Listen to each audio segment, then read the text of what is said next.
Attention Deficit Hyperactivity Disorder, or ADHD, is mostly of genetic origin. Symptoms are categorized as inattentive or hyperactive, but people can experience both in all sorts of forms, which means there is a spectrum of presentations.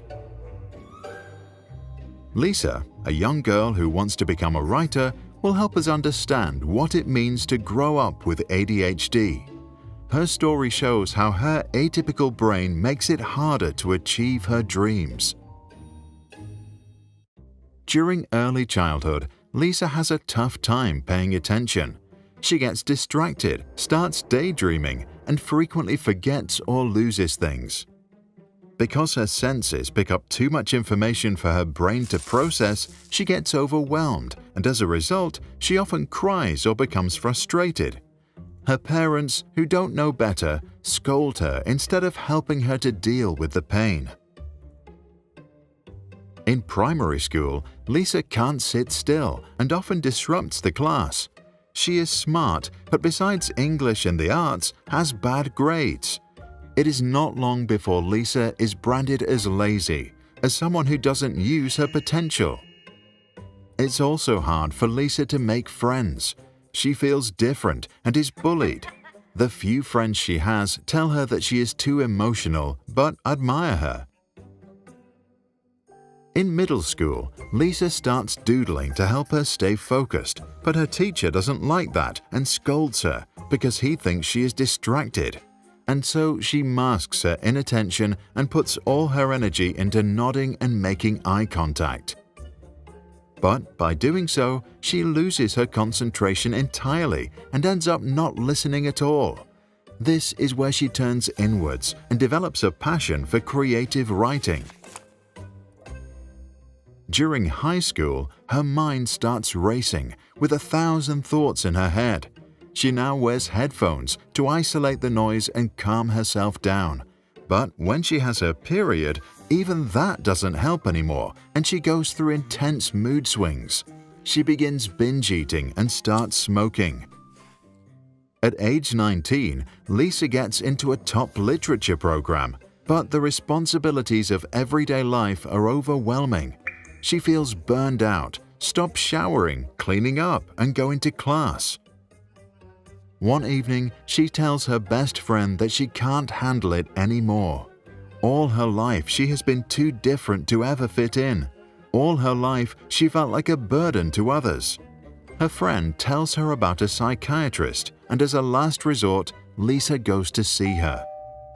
The psychiatrist first thinks it's depression, but then, asking about Lisa's childhood and family history, she notices something else and requests more tests. A few weeks later, Lisa is diagnosed with ADHD and depression. The doctor explains to Lisa that ADHD is not limited to the most well-known symptoms. For example, people with ADHD also have deficits in their executive functions, such as working memory, time perception, or emotional regulation. Some also get sleepy when drinking coffee. However, they often also have higher levels of creativity, are more caring, and are more curious than their peers, making them great artists or scientists. Plus, they react more calmly to stressful situations. Some become fearless firefighters or outstanding surgeons.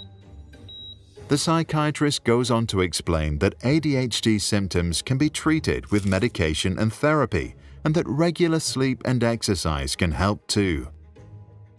When Lisa takes her first pill the next day, she bursts into tears. For the first time in her life, her mind is quiet. It does not take an effort for her to get up and shower. She realizes that, throughout her whole life, she has spent so much energy trying to do things that others do without even thinking. Although medication helps, Lisa knows that it is not enough. She has to make changes to her life and find work that plays to her strengths. By the time she is 30, she learns to accept and appreciate her neurodivergence, and her atypical mind is celebrated after the publication of her first novel. What do you think? If you had or have ADHD, Would you adapt your brain to your life by taking pills, going to therapy, or masking your behaviors? Or is the solution to accept your differences and adopt a lifestyle that fits who you are? Tell us in the comments below.